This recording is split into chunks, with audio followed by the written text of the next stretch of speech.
Greg.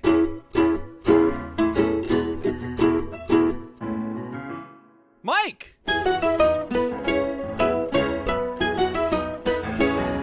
Two bandits. Watching Bluey. This episode is called Faceytalk with Dan Brum, a.k.a. Uncle Stripe. Na, na, na, na. What up, party people, and welcome to episode 128. 128. Two bandits watching Bluey. Wait, what? I'm your good pal, Greg Painter, and with me, Yes. he knows what happens when you hog, and his name is... I typically go by Mike Martin. Thank you so much for introducing me. Mike. Usually I chat you up, see how you're doing, ask about your week, but we've got a special one for you. You spoke this into existence last week. You said, we need to have this year be the year of special guests, and we don't get much more special than this. Well, I mean, we're at a limited time frame. The seasons are short. It's getting closer. They're running out of episodes, and I need some cool people to talk to. Exactly. That's the only way I can do it. So we're having a Faceytalk today with a good friend of ours. You may know him as a sound designer on Bluey. You may know him as the writer of Squash, one of my favorite episodes. But you probably know him as Uncle Stripe, Australia's favorite uncle. It's Dan Brum. Dan, thank you so much for coming on our podcast. No worries, guys. Thanks for the intro. Welcome aboard, my friend. How are you? Yeah, good. Just kind of, yeah, as I was saying before, reading some of the stats about the popularity of Bluey in America. It's kind of, it spins you out because you get lost in a bubble here in our little city in Brisbane, Australia, making the show.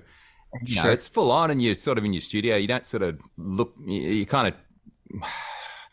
You don't get to look around at the sort of impact it's having, and then you sort of see stats like it's the second most streamed show in the US, and it's sort of, yeah, it spins you out. It started as a real little show. Now it's absolutely massive, and it's part of the cultural fabric, and it's just like it's always been there now. But yeah. It's very true. My girls were just talking 9 and 6. The 10 new episodes that just dropped have been on repeat in our house. There's not an age range for Bluey. You can be 6, you can be 40, and anything in between. So it's definitely popular, and that's why we appreciate so much you being here today. That's some of my favorite episodes, those latest 10 that just released in America too, like Relax and Stickbird and Oh, Stickbird is like... My friend, I couldn't tell you thing one about the game of cricket. I know 4 points and 6 points, but I don't know how you get them. But I've watched that maybe 5-6 times, and I can't help but cry. Yeah. Right up at the end, like multiple times during that one. That one just hits hard. That's great to know. How is it going to sit with America, where cricket is such an unusual game? But clearly, it's just the themes of it resonate across cultures. It's amazing, that episode. I must have watched it 1,000 times while I was working on it, and it gets you every fucking time. Right at the end with the... It's okay. It's like... We'll put a big girl bark in there. It's okay. If you need to, it's all right. So I'm excited to talk Facey time with you, but I have to know, I ask every guest what their Bluey origin story is. But I think I have to ask you, what's your Uncle Stripe origin story? How did this come to be? Did you expect him to be one of the main characters in the show? Did you think this was going to be a one-off thing? How did this all come to play? Yeah, well, when the show was it got picked up, and my brother Joe was writing the show. I'm a sound designer, so I wanted to do the sound for it, but I'm also a voice actor. I'm like, oh man, I'd love to be voicing a character in this show, but I didn't want to sort of push it on my brother too much. But then I saw a script appear on my desk that was for Horsey Ride, and I was looking through, and there's a character called Uncle Stripe. And that's what my brothers have always called me, because I've got this weird, grey stripe down the middle of my head. Yeah. Oh. My older brother, there's a character in the old 80s film Gremlins? There's a little character called Stripe that has a white stripe down his head. Yeah. They call me Stripe, so the niggers call me Uncle Stripe. So then I saw a character in the script, Uncle Stripe, went, hey, I think this could well be written for me. So yeah, I was pretty stoked. And it's a really fun character to play, because it's kind of just an extension of myself and my own sort of way of talking with the kids and stuff like that. Now, this is an early question to ask that, because usually we ask that awkward questions at the end, but how does it feel to be the more relatable father when it comes to the Bluey universe, because honestly, when I see Stripe, I'm like, yeah, dog, you got this. Yeah. Versus We all the want bandit. to. We all want to be a tier. bandit. We all are actually Uncle Stripes. Yeah, that's exactly what I think. He's kind of the achievable parent. I think, like, he still loves his kids and he's still a great dad. Oh, as sure. we all are. Oh, yeah. But it's just nice to lie on a couch and look at his phone like he's doing Faceytalk. And it's hard, like all the psychology of sort of modeling behaviors and kind of, that's hard. And it's evidenced in Faceytalk. Because, look, Stripe's probably like me in that I didn't really read many parenting books or any parenting books. So Thank you. Okay. you're sort of winging it, you're kind of winging it and you're like, I've got this. How hard could it be? And it's really hard. I saw a TikTok on how to parent good one time, but other than that, That's all it takes. I'm sure I covered all the essentials. Condensed down to a 30-second TikTok. Yeah, so he's a funny character. He's not in that many episodes, but I like that he's just kind of, he's pretty high intensity in a lot of his episodes, in Stump Fest and Faceytalk. You learn a lot about him in a little amount of time, I think. And this is a great one too, this episode, because there's a lot of really great themes. There's how much tech is too much tech. There's the challenges of co-parenting. There's the challenges of how do you, air quote, discipline a child, and what if your spouse has different thoughts. And I'm excited to get to those. Yeah. But first, we need to see what our friends at Wiki Bluey have to say about this episode. Please, Greg, give me the synopsis from Wiki Bluey. Hey, Greg, Yeah. what's a Faceytalk? Bluey and Bingo love to video chat with Muffin and Socks, so they all can draw pictures together. When Muffin won't give Socks a turn, the kids discover what happens when you hog. Boom shakalaka. Pretty straightforward. So like I said, we'll get into the nitty gritty and the little hidden secrets and fun in this, but Dan, I want to give you the open salvo. What does this episode mean to you? Like I said, there's a lot of different Uncle Stripe episodes, and this one tears more towards the, more learning, I would say, in this one than you get necessarily in a Stump Fest. Yeah, look, this episode is just a typical Saturday in my in my family. Like it's kind of like it's the comedic version of my Saturday, but they're basically Sure. follow this standard narrative path.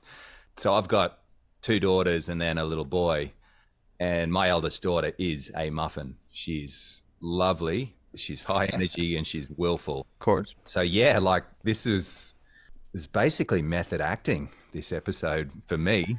It was bringing back some memories of some sort of impassioned moments in my family. The thing that makes it relatable is just you see the bags under Stripe's eyes too during the episode where he's tuckered. Yeah. And the girls are going to be doing their thing. Well, and enjoying themselves in their own way. Look, I love lying on a couch if I can, but it's the worst thing to do. I've learnt through a lot of dedicated practice. It's the worst thing to do when you're parenting, because if you're lying on that couch and for any reason you have to get off that couch, everything is 10 times harder. It's just that great line is like, yeah, I got this. I was about to say that grunt when you stood up was perfect. So man, it's method acting. Like I know that feeling. Tell me to stand up from a couch. I got this. Yes, you better switch that thing up. But it's interesting too, like right as we start into the episode and the girls are asking to do a Faceytalk with Socks and Muffin, Chili's like, I don't know. She's really concerned about it. Do we want to do a Faceytalk? When Trixie gets involved, I don't know. I'm so busy. I can't pay attention. And it's really tough because growing up, if we wanted to play with our friends, we'd have to go down the road, drive somewhere. I live in a fairly remote area growing up. There weren't a lot of people to drive to. But my eldest, Emily, Faceytalks online on Kids Messenger with a friend in Florida now. There's no copyright breaking. They here, go, man. You're they okay. go and play Roblox and you have go. imaginative play with each other, pretending that they run a grocery store together. And it's like, what in the world? Yeah. It's great what they have, but it's when is it too much? Well, I reckon this episode was sort of, its genesis was the COVID lockdowns, when you couldn't leave the house, and so you had to do Faceytalks. Sure. For us parents, it was like, how much iPad is too much iPad? But what the hell else is there to do during lockdowns? Like, so you're sort of torn between, oh, no, that's enough screen time, but also like, well, what else are you going to do? Right. And it's easy as our generation who never had it to say, oh, that's going to rot your brain. Don't do that. I feel like a lot of times this technology opens up avenues for kids. Yeah, again, absolutely. If you live in a remote place, if your friends move away, you can still stay connected in a way that we never could as children. Yeah, well, I realize the slight hypocrite in me. I'm always saying, kids, get off the iPad or stop watching TV and get outside and play. And so, hang on, me and my brothers, we used to play a lot of Commodore 64 and watch a lot of Oh. we mainlined Astro Boy and Voltron and He-Man and Commodore 64 games. We played outside, but yeah, Sure. TV was a huge part of our childhood. For sure. Every now and then it hits that level where you're like, didn't I do that for a little bit too? I remember a lot of my childhood. When you said Commodore 64 and Voltron, I just went to another place for a minute. That took me back to some younger days, my friend. It's a simpler time. Got to love it. But is it? Exactly. Is it though? Because is that what they're trying to convey too? Is they're still experiencing that, and that's their version of this. Absolutely. The Roblox is their escape. Granted, it's a better experience for them because it's got more behind it, but they're still experiencing personal involvement in something that gives them... And they're not just Mario trying to jump on a Goomba or anything. They're actually like imaginative play they have with these different things too. It's crazy. Yeah. Kids have it so easy nowadays. That's basically what I'm saying. So something I was thinking is that, when we were kids, I grew up in Cairns, North Queensland, which is a smaller city. Just out all day playing with our neighbours. I was 6. I used to ride my bike like 2 suburbs over on my own, and just you'd come back at night or whatever, and you'd had a great day. No one would care. But these days, I wouldn't do that with my kids. We don't let them out of our sight. So they're sort of, it's almost like the house is like this little kind of prison in a way. It's a prison with lots of iPads and sugary treats and stuff. But it's like they can't just run down the road and play with the neighbours' kids because you sort of got to be supervising that. So they do play with each other really well, my kids, but the Faceytalks that and the Roblox, that does allow them to interact with their school friends and be imaginative and creative. And we did it differently back in the 80s. And it's not the 80s, Pat. Sorry, low-hanging fruit. I love that episode. So another concept I really like in this episode, because I feel like every episode has the theme that ties everything together. And in this episode, it's hogging. It's what happens when you hog and don't hog so much. And I feel like it's kind of thrown in there late. I watch because I am old now, Dan, and I can't hear for spit. So I have the captions on whenever I'm watching, and I didn't really notice it until this most recent time, but we're actually talking about who's hogging the parenting too. Oh, yeah. Because Stripe says, I feel like you hog the parenting sometimes, which is a very interesting concept. Again, parenting, it's a two-way street. It's really hard when I was raised one way, you were raised another way. Where's the middle? And it's just heady concepts, again, for a show that's on Disney Junior that I'm getting like life license as a 40-year-old watching here. Yeah, that's right. Yeah. Why you got to do that to us, man? No, I know. We'll talk about the chase scene next. There you go. Keep it easy. That's the secret of Bluey. It's a funny little sort of kid show, but there's big themes in there which kids don't need to know. Of course. Parents reflect on. And this episode's a huge one. As I said, like this is every Saturday in my house, or was a few years ago anyway. It would be a battle of wills between me and my daughters or kids, which then sort of blows up into a bit of a interpersonal disagreement with my wife, and then you have to sort of make that up. Because co-parenting is difficult because everyone sort of comes out with their own ideas. And my wife's ideas are much better researched, and they come from actually reading books, and they're more emotion based, whereas mine are like, how can I dissolve this situation without having to get up off the couch? Because You're being pragmatic. what's these? I don't know. I'll just what you're yell doing. across the room for them to Right. get off, because then I won't have to go over and like sit down. You guys are experiencing some big emotion. So that would involve me getting off the couch and using my whole ass as a parent. Stop. I do from time to time. I do. So I am curious. We'll lighten it up then. We'll lighten it up then, Mike, because I'm getting too heavy on you over here. There's nothing too heavy about I want Bluey. to talk about how one records that chase scene, because we have falling down noises, we have yelling back and forth. Is the animation all complete, and then you're voicing over, watching as it goes?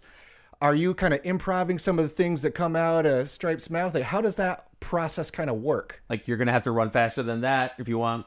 Yeah. No. Look, this it all comes down to good directing from Joe and from Rich Jeffrey.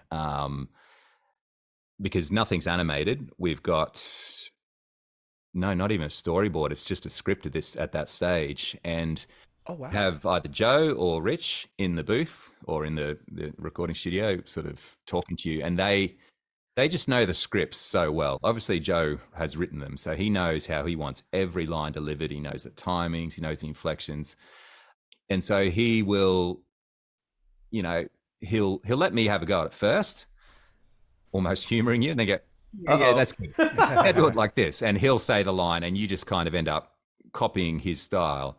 And sometimes that's not always true. Like sometimes you add a lot of your own personal self to it. But it's just them. They just know what they want from every line. And then they know they've recorded the other characters. They know they did it like this, or they're going to do it like this. And so when we cut it all together, there also helps that they're both incredible animators. So they know exactly how the scene's probably going to play out when it does get animated. Because you get that a lot. You get a lot of people saying all the actors must be in the same room together. It sounds like such a natural flow, but it's not. Everyone is recorded separately, different rooms, sometimes by Joe, sometimes by Rich, sometimes a combination. And it just comes down to really good directing. That's awesome. Was there anything that was added to Stripe, animation-wise, based on you? Possibly. I'd imagine the stripe, the little grey stripe down his. Yeah. I think I've got a bit of a crew cut at the moment. Usually my hair's all kind of a bit ruffled up and messy looking. I think that sort of might motivate the half folded over ear of his. That could also when I watch this the episode, younger kids, so he's just the tireder dad between him and Bandit. Does he always have the flopped ear? I think so. When I watched it, I think so. Mostly, but I think so. Yeah, I'm not sure. I don't. It was like a final little note I took. I was like, "Is his ear always just a little?"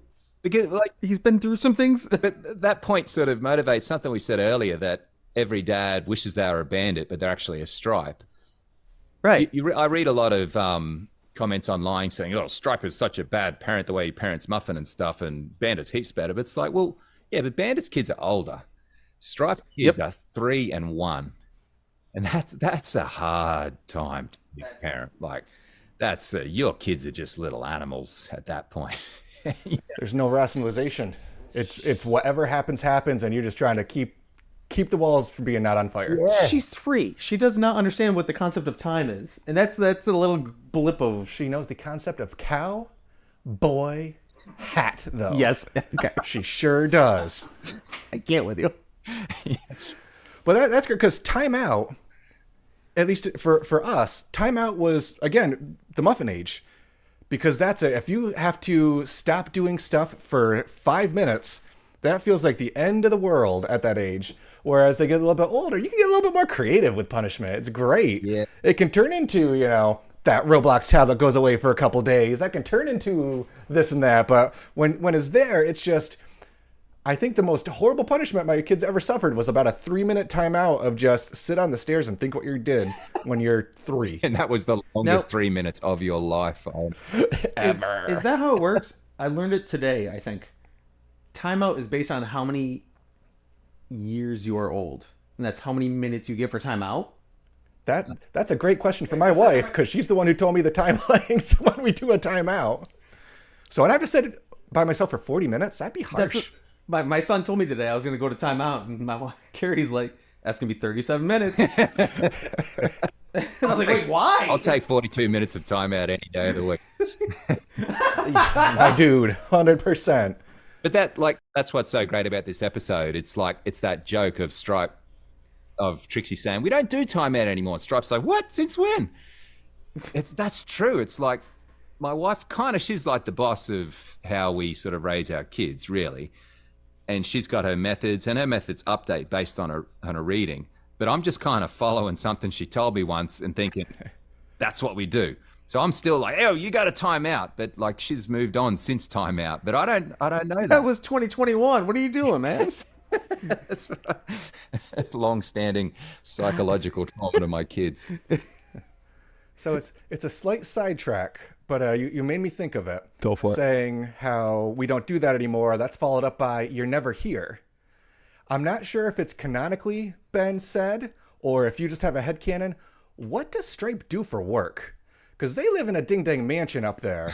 So I'm curious what he's doing to bring in that cheddar. It's never been brought up in the show.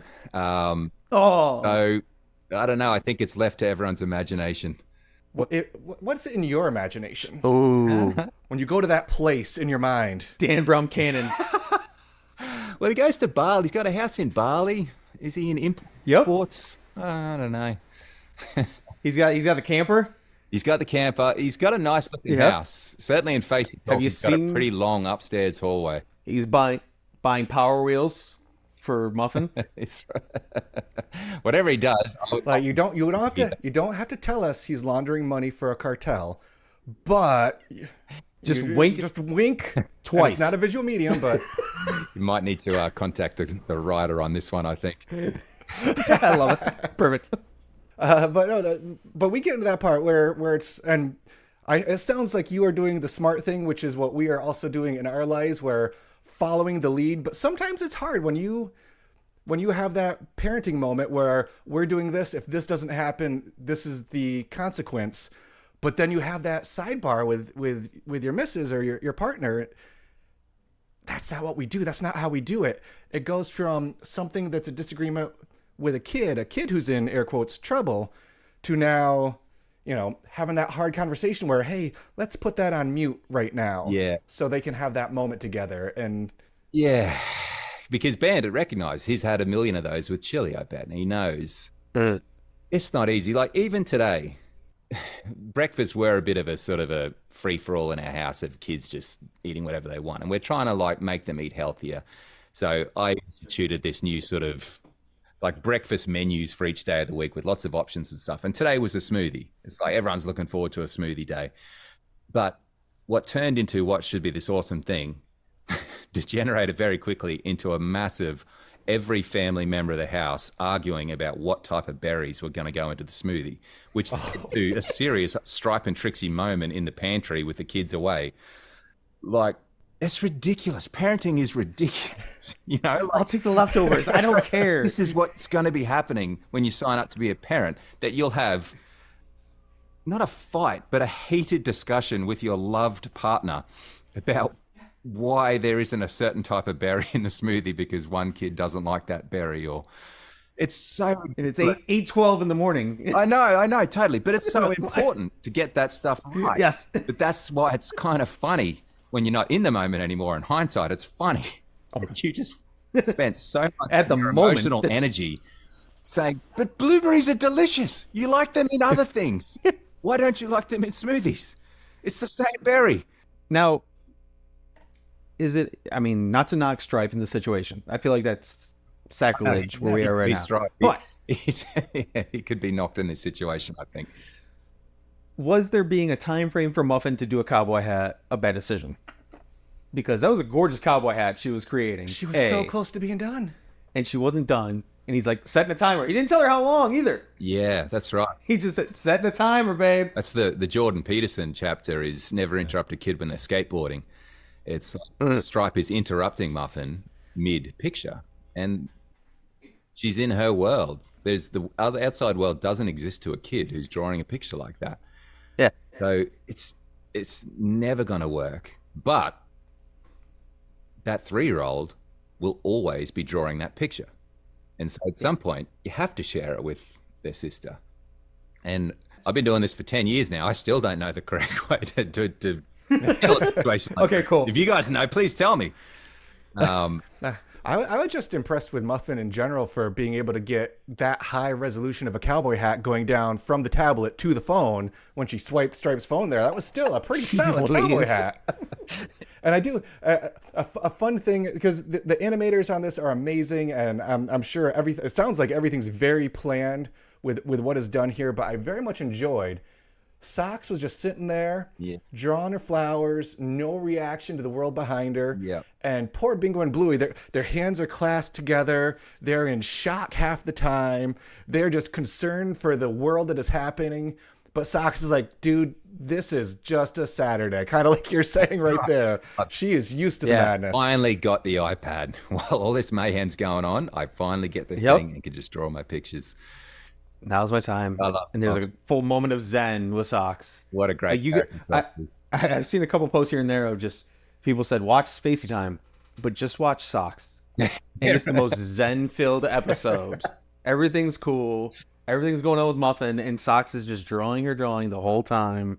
Yeah, she's oblivious to it all. That last line at the end. Yeah. Finished. On a picture. But it's great. It's great, though, because Trix and Stripe figure it out. We have that nice moment at the end where you're not hearing what they're saying, but just see the hands touch, the hug, and then Muffin, it's time to watch out because your parents are united. They're coming for you. I'm just curious for a quick round table. Oh, man. Phone ends up in the pool in that manner. What's the punishment there? Because I think timeout might not be enough.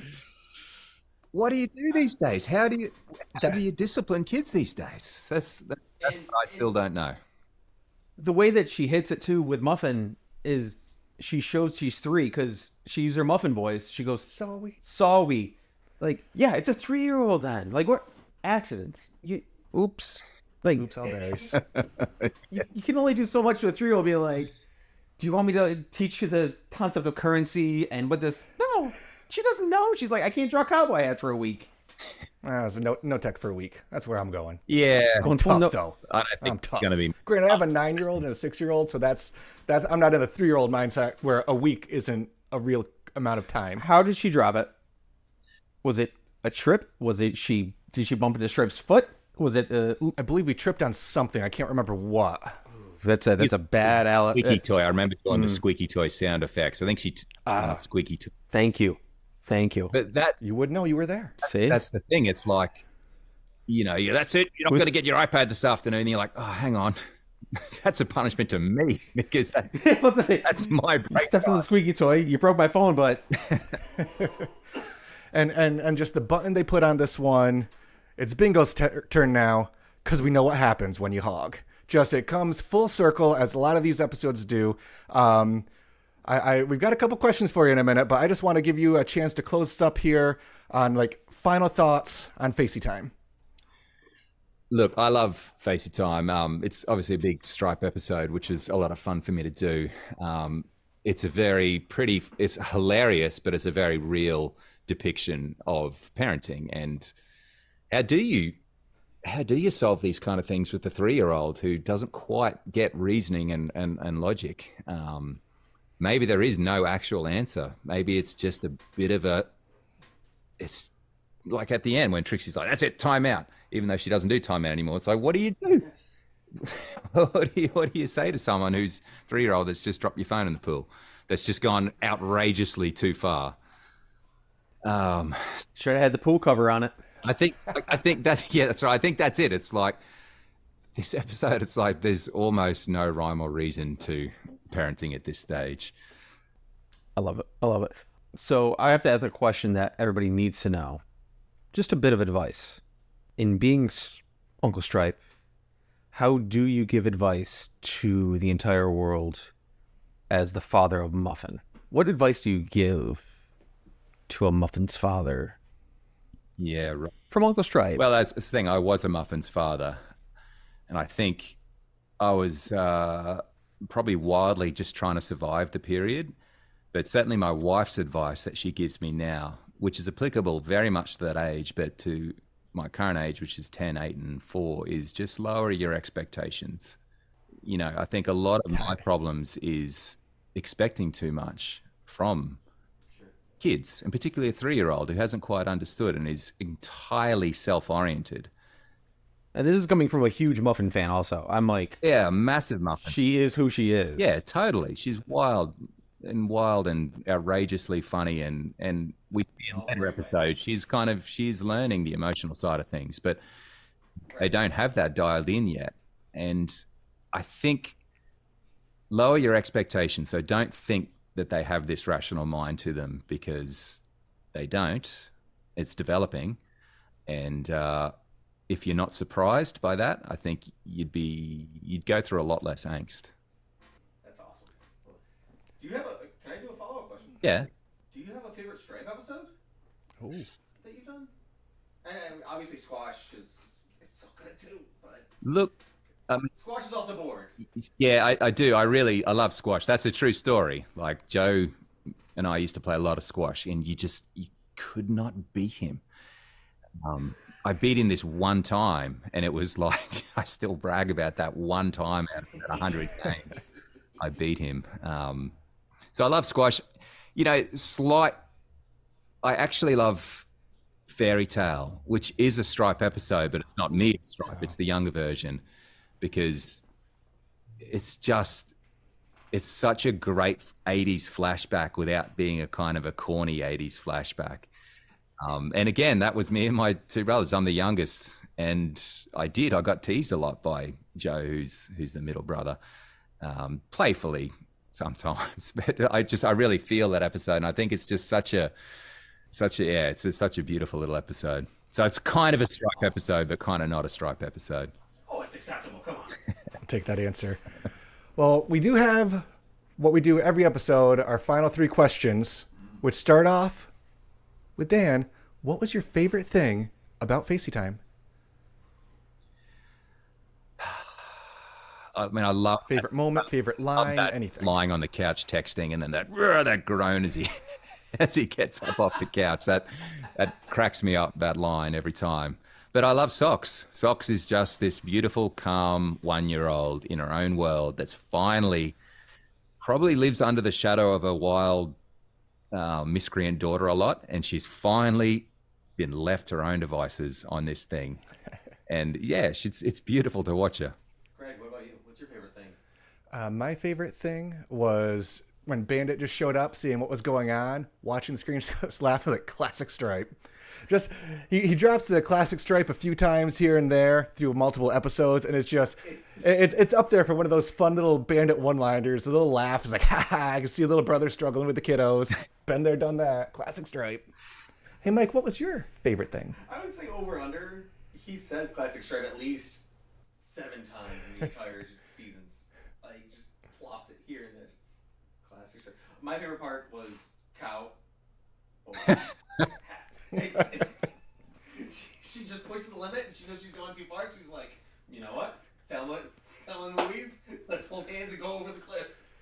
And the intensity on her face. She is going to be a titan of industry. She does not intimidate. You know, if you've got a muffin, they're going to grow up to be a BA kiddo. So, Greg, a little inside story is that Muffin Cupcake Healer.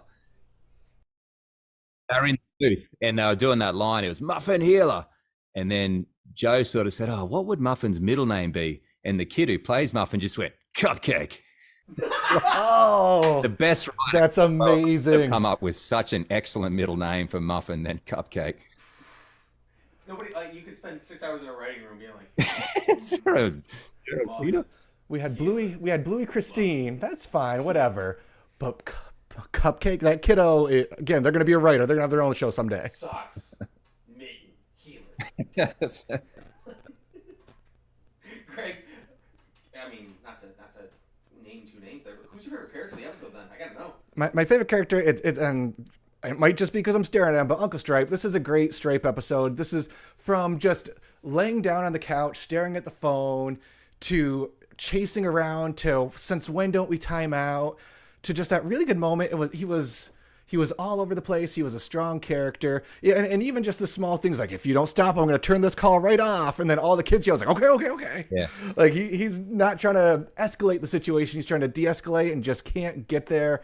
Stripe is the everyman in this episode. So that's my favorite. Hey, Mike, who's your favorite? Yeah, well, it sounds very self-involved to say Stripe myself, but you're right. Like, he's kind of all of us dads in this episode. Like, he's not as well Flop the ear on as his wife, and he maybe isn't the primary sort of disciplinarian or kind of, model setter, but he's trying really hard. He wants his wife to go out and enjoy herself wherever Trix is going.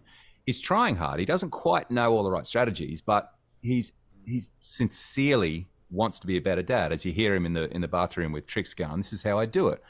Like, it might not be the way Trix reckons is the right way to do it or is the correct way to do it, but he's trying really hard. And I think that sums up a lot of us dads, is that we're trying really hard. We all have busy lives, obviously. And we're trying our best at something that's pretty tricky, particularly with kids that age. That's a hard gig. Yeah. And I don't want to boo his Trixie there, but she does say, "You're not doing it right." And I kind of really didn't like that line. tough. Do it wrong. Like,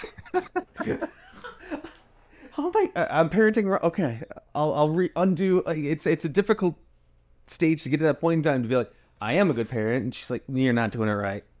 Are you making it a 3 for 3 for Uncle Stripe then? No, my favorite character is Socks. Okay, love Socks with that's all my acceptable. heart. That's acceptable. Yeah, you know what? I'm going to backpedal and say it's Muffin. Muffin is just unbelievable. Let's go, baby. One of my funniest Bluey moments is that, switch that thing off right now, and then the pink monkey appears on his face. Gorilla Man. She's just like, I'm going to take this to the next level. I'm doing a monkey man bikini on my dad. And then even just when the timer goes off, you're switching off, okay? Bleh. Not even a word, just a noise. I don't think I've ever been given such like a cold-blooded stare as saying, well, we're just going to turn it off then. And everybody goes, no! The way that the entire group, Bluey and Bingo, is, do not do that. You cannot undo what we're doing. Yeah, Stripe very quickly realizes of that moment too. And we skipped over it really quick, but we were talking about being in the restroom too before we see how we rank this episode. In the States, when this first dropped in the States, they actually, I'm not sure if you know this, they edited out the scene with Trixie sitting on the toilet. Like, that was just too much, I guess, for Disney. It's back, because I watched it today and I was like, oh, they did it. But between that and the horse pooping in markets, sometimes we gotta release those special cuts. There is quite a few special cuts, actually. As the sound guy, I remember having to sort of change a few episodes here and there. And is Dad Baby playing in America at the moment? No. No Dad Baby, no teasing, no poop cut, no snip cut. You've seen Dad Baby though, right? You too?